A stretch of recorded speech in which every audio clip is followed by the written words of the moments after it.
What happens when America's sweetest comedian faces off with one of television's sharpest, most provocative hosts? What starts as an innocent question about family values quickly erupts into one of the most explosive late-night moments of the year. Tonight, we dive into the confrontation that had Leanne Morgan walking off set, Andy Cohen scrambling for damage control, and the entertainment world buzzing over every jaw-dropping detail.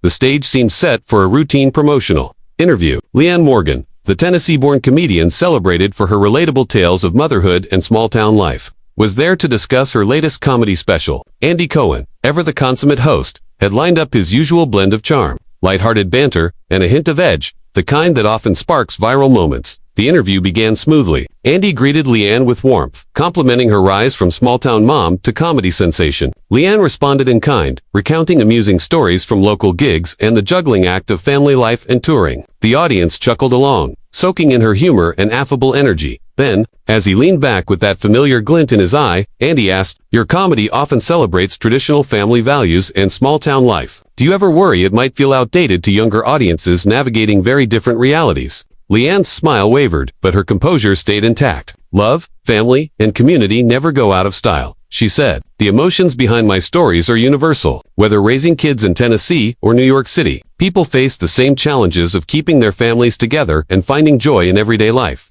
Andy nodded, but his expression suggested he wasn't satisfied. "But don't you think, with your growing platform, you have a responsibility to acknowledge that not everyone fits into the traditional family structures you celebrate? Some might feel excluded by your comedy." The studio temperature shifted. Leanne straightened, a hint of tension creeping into her folksy demeanor. "Andy, I'm not excluding anyone. I tell stories about my life, my family, my experiences. That's what comedians do. I'm not making political statements. I'm sharing what makes me laugh in my own world, right?" Andy pressed, leaning forward. "But when you consistently present one type of family as the source of all your humor and joy, doesn't that implicitly suggest it's the right way, especially given your past comments about traditional values being under attack?" Leanne's eyes flickered with something sharper than the usual warmth. "I never said traditional values are under attack," she corrected. "They're important to me and my family. There's a difference between sharing your values and attacking others' choices." The audience, once chuckling, went quiet. Even the production crew seemed to sense the shift. Andy, sensing a tense beat, dug deeper. "Leanne, you've built your brand around being the wholesome Tennessee mom. You emphasize traditional marriage, gender roles. When do we acknowledge that traditional often means exclusive?" That was the moment Leanne Morgan revealed a side no one expected. "Andy, I need you to stop right there," she said, her voice steel-cut, every ounce of warmth replaced by authority. "You're twisting everything I've ever said. I won't let you paint me as judgmental when you haven't even listened to what I've actually said." Andy blinked, taken aback. This was not the compliant guest he anticipated. "I'm not twisting anything. I'm asking about the impact of your messaging." Leanne's voice rose slightly. "That's where you're wrong. I don't have messaging. I have stories, experiences, a life I share with people who connect with it. I'm not running for office. I'm not leading a movement. I'm telling jokes about my kids leaving socks on the floor and my husband forgetting the trash." The studio was silent. Even the production team froze, unsure whether to intervene or let this unprecedented moment unfold. "But those jokes have context," Andy pressed, stepping closer to danger. "Talking about traditional families, you're making a statement whether you intend it or not. Some people feel excluded." Leanne laughed. "But it wasn't a joke." "Andy, do you know what truly excludes people? Telling them their experiences don't matter because they don't fit someone else's idea of acceptable. That's exclusion. And do you know what else? Having a talk show host decide that my love for my family somehow means I hate other people's families. That's not what I said. That's not logic. That's looking for a fight." Andy tried to regain control, but Leanne's composure and intensity left him visibly shaken. "From where I'm sitting," she continued, "you're implying that because I love my traditional marriage, I'm responsible for making others feel bad about theirs. That because I think traditional values have worth, I must think non-traditional values don't. That's absurd." The audience, staff, and viewers at home realized they were witnessing something far beyond the usual late-night banter. And in that charged moment, the tension between personal truth and public perception reached a crescendo that no one would soon forget. "I think you're misunderstanding the bigger picture here," Leanne said, her voice firm. "There's a difference between celebrating your own life and presenting it as some ideal everyone should follow. And when exactly did I do that?" she demanded, leaning forward. "Show me one time, Andy, one joke, one story, one comment where I told anyone else how to run their life, their family, or their relationships." The challenge hung in the air like a gauntlet thrown down. Andy shifted in his chair, uncomfortable, clearly realizing he couldn't name a specific example, but he wasn't ready to back down. "It's not always," About explicit statements, Leanne, he said cautiously. Sometimes it's the overall narrative you're creating.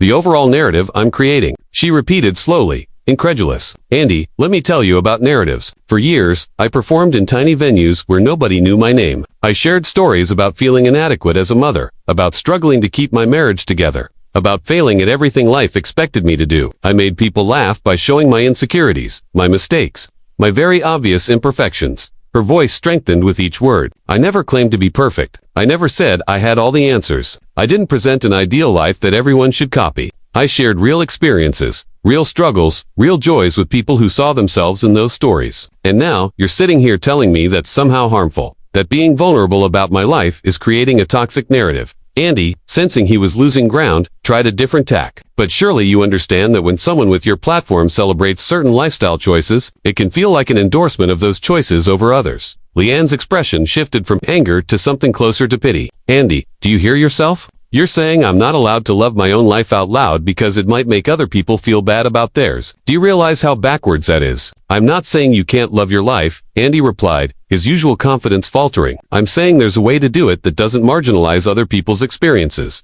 Marginalize? Leanne's voice cracked with incredulity. Andy, I talk about burning dinner, forgetting school events, having awkward talks with my teenagers. I make jokes about my marriage being held together by duct tape and prayer. How is that marginalizing anyone? How is honesty about my own struggles putting others down? The studio was silent. Cameras rolled, capturing every tense moment. Andy's composure was gone, rattled by Leanne's fierce defense. Look, Leanne, I think we're talking past each other here, he said, grasping for control. All I'm saying is that in today's climate, we have to be conscious of how our words affect different communities. Different communities, Leanne repeated, shaking her head. Andy, I perform for truck drivers, teachers, nurses, mechanics, stay-at-home moms, and working dads. People who struggle to pay bills and keep their families together. Those are my communities. Those are the people who come to my shows because they see themselves reflected in my stories. And now you're telling me I somehow hurt them. Her voice dropped dangerously low, the kind of quiet that signals a storm. Andy, for the last 15 minutes, you've dismantled everything I stand for while hiding behind the guise of innocent questions. You've questioned my integrity, my impact, my right to share my life without apologizing for it. She stood suddenly, decisively, making the crew instinctively step back. The studio lights caught the microphone pack on her jacket as she turned to face him squarely. You know the real problem, Andy. It's not that I celebrate traditional values. It's not that I tell stories about small-town life. The real problem is that you've surrounded yourself with people who think exactly like you do. So you've forgotten there's a whole world out there that doesn't revolve around your perspective. Andy remained seated, but his posture had changed entirely. He was no longer the interviewer in control. The confident, slightly smirking host who had opened the interview was gone. In his place was someone visibly shaken by the turn the conversation had taken. Leanne, please sit down. Let's talk about this rationally, Andy said, trying to regain control. Rationally, Leanne laughed, but there was no warmth in the sound. Andy, there's nothing rational about what just happened. You invited me on your show to talk about my comedy special, and instead, you put me on trial for the crime of being happy with my life choices. The audience, silent for several minutes, shifted uncomfortably in their seats. This wasn't the lighthearted late-night entertainment they'd expected. I was asking legitimate questions about the cultural impact of your work, Andy insisted, his voice lacking conviction. No, you weren't, Leanne shot back. You were fishing for a controversial moment to generate buzz, hoping I'd say something you could twist into a headline. You wanted content, Andy, not a conversation. The accusation hung like a gauntlet. Andy opened his mouth to protest, but Leanne's piercing gaze stopped him cold.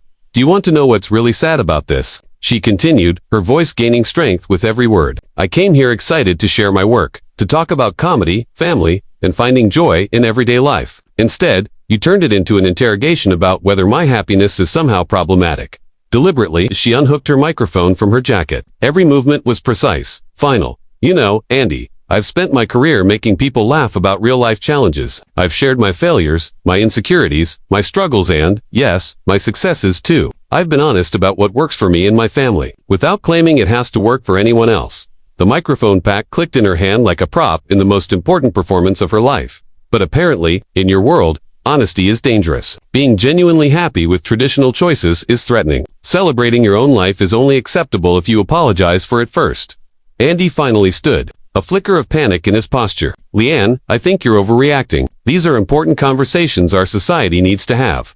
Our society. Leanne's eyebrows shot up. Andy, you don't speak for society. You speak for your bubble. your audience, your worldview. That's fine, but don't pretend it's universal. She stepped toward his desk. The camera's tracking every move. Here's what we really need. More people willing to be genuinely happy without apologizing. More people who can celebrate their choices without tearing down others. More people who understand there's room in this world for all kinds of families, values, and stories. And most of all, she paused, letting the weight of her words sink in. Fewer people who think it's their job to police others' happiness and make them feel guilty for living lives that don't fit some predetermined template. Leanne placed the microphone pack on Andy's desk with a soft click louder than any shout could have been. I came here to make people laugh, Andy. Instead, you reminded me why so many feel they can't be honest about their own lives. Why they feel they have to hide who they really are to avoid attacks from those claiming to champion tolerance. The cameras captured every word, every expression, every moment of history in the making. Andy froze behind his desk, unable to process what was unfolding. So Leanne continued, her voice softening into a quiet sadness that cut deeper than her anger. Thank you for that reminder. Thank you for showing me why my comedy matters to the people who come to my shows. They're hungry for someone to tell them it's okay to love their lives, even if those lives don't match someone else's idea of what's progressive or enlightened. She turned toward the exit, paused, and looked back one final time. You know what, Andy? I hope you find what you're looking for. I hope you find a way to be happy with your own choices, without needing to tear down anyone else's. That's what genuine tolerance actually looks like.